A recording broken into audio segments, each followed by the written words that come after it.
Assalamu alaikum, Kırgız elim. Men Rayimberdiyev Akjol, Гүсейиннин Сатурниги болчун. Бүгүндөн баштап кыскасы жумушка келбе дедим. Петровка айыл аймагында турам азыр. Жумушка келсем келбей эле кой болду, приказ чыгып турду. Өткөндө болсо 2 жума иштейсиң деген болчу.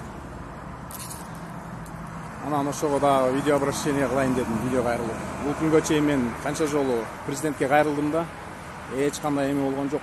Бир чара көргөн жок, кабыл алган жок. Мен эми ошол 31 мекемеде болгон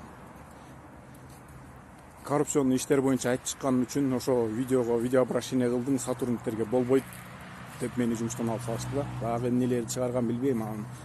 Анысы мунусу Гүсейинде 5-6 адам кол чогултуп туруп эле соттолгондорду айзого жапкандай эле ошентип 5-6 адам кол чогултуп туруп мен деле иштен ошол боюнча алып салды. Ошол коррупционный иштерди мен айтпай койсом болмок экен деген ойдо болуп атам азырчы. Айтпай койсом иштеп жүрмөк экенм да азырчы. Мен эми президентке ишенгем, коррупцияны жоёбуз, коррупцияны жоготобуз деп эле кайра ошентип сүйлөп атса чара көрөт го деген ойдо кайрылып жасагам да. Президенттин өзүнүн деле айткан сөзү бар, соцсеттерге кайрылгала деген.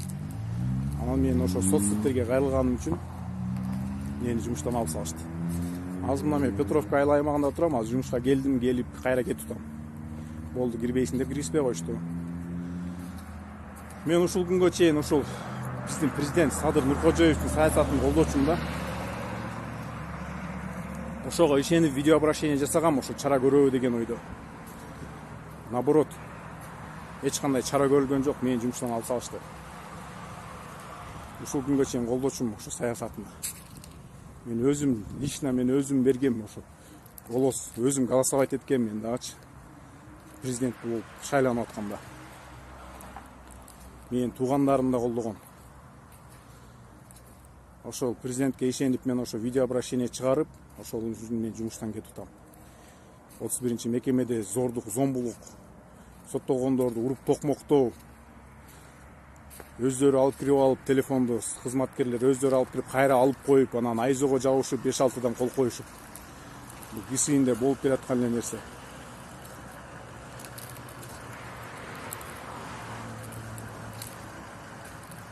Бул күнгө чейин президентке кайрылдым. Бирок эч кандай болгон жок. Бүгүн ошо элиме кайрылып атам. Ошол урт токмокко кабылган бала, нарындык бала, мен аны тааныбайм деле, аны менен деле мен дос кылып коюшуптур. Мен тааныбайм ал баланычы. Бирок кыргыздын баласы да ошо токмок жеп кыйналып атканына мен айткам ошонучу. Айтып чыккам, аны ишо асынган жеринен видеого тартышып алар шылдыңдашып.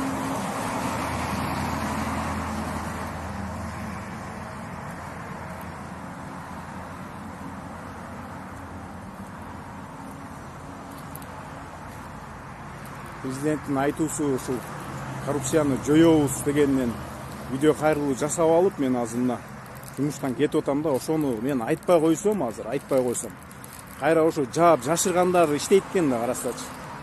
Жаап жашыргандар иштейт турбайбы. Аны билсем мен деле унчукпай коймокмун ошо.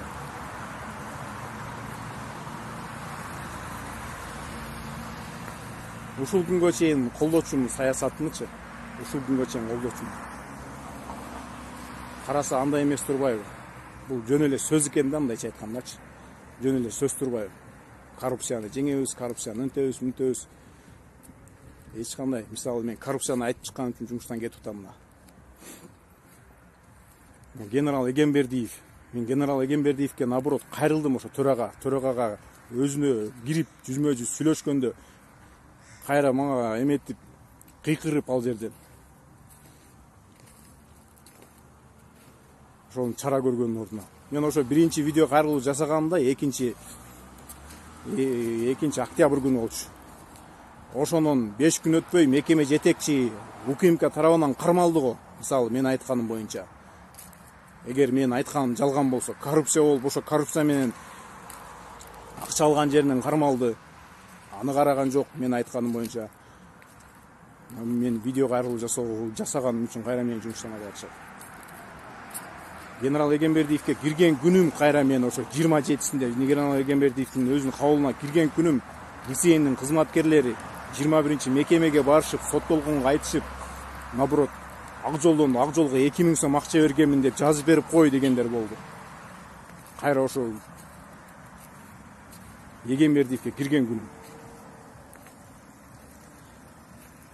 Кыскасы, коррупцияны жеңебиз деп, наоборот, коррупция жашырылып атат да бул жердечи. Мисалы, башка төрагалардын убагында мындай болгон эмес да. Мисалы, генерал Эгембердиев келгенден бери коррупция болуп атат. Мисалы үчүн, первый зам кармалды, 31-мекеменин жетекчиси кармалды. Ошо коррупцияга шектелсе деле кармалып атпайбы УКМК тарабынан? Шектелип атат деп мага айтышып атат. Сен эмне айтып чыгасың деп. Генерал Эгембердиев келгенден бери коррупция чересчур эле болуп атат. Өнүгүп кетти наоборот ГСНде. Мындай болгондо уже алып салыш керек болчу. Неге албай атканын деле билем мен, генерал Эгембердиевди неге албай атат. Себеби номер 1-мекемеде биздин президент ошол жерде абакта кармалганда. Ал жерде бул жетекчи болчу генерал Эгембердиев.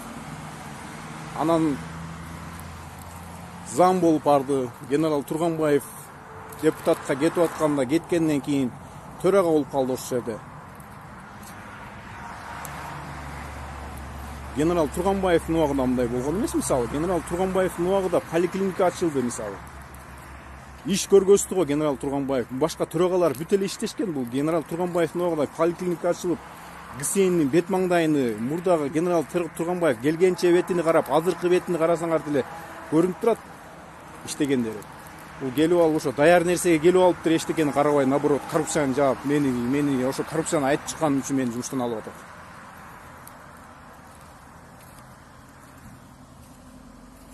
Ошо Уртокмукка алынган Оруналиев, соттолгон Оруналиев деле мисалы. Нарындык бала, мен аны тааныбайм мисалычы. Ошо 31-ге дарыланганы келген, ошондо 5-6 соттолгон, 5-6 кызматкер кол чогултуп туруп критикага кетирип коюшту, мындайча айтканда.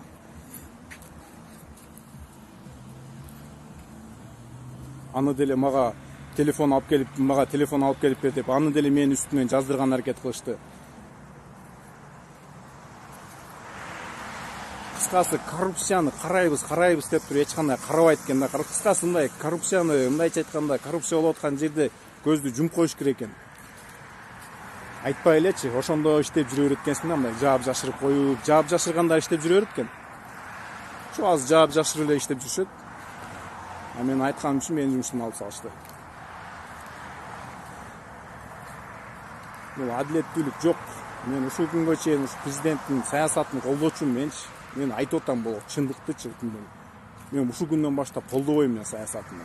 Эч кандай коррупцияны эч кандай болбой атат. Азыр мына агитация кылгандарды кармап атат. Агитация кылгандарды кармаганда эмне? Агитация болуп атпайбы? Бар жок деле агитация болуп атат азыр. Агитация кылып өтүп кетеби деп коркуп атышабы ошолорду. Адакам Мадымаровду деле жамандап келатышат, эч кандай жаман андай эмеси деле болгон эмес. Болгондо мисалы чындап ошондой бир кылмыш болсо, Адакам Мадымаровду деле жаап салмак уже. Ошол. Бүгүн ошо Петровка аймагында турам азыр. Жумуштан кеттим. Ошо коррупцияны айтып чыкканым үчүн жумуштан кетиришти да. Жаап жашыргандар дагы эле жүрүшөт. Президенттин айткан сөзү бар өзүчү, соцсеттерге кайрылгыла дегенчи.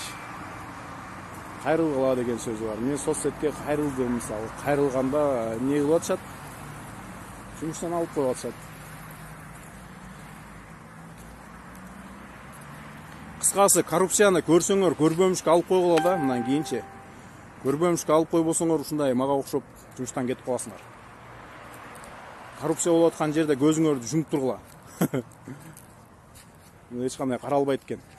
Себеби чындык жок. Чындык жок экен Кыргызстанда.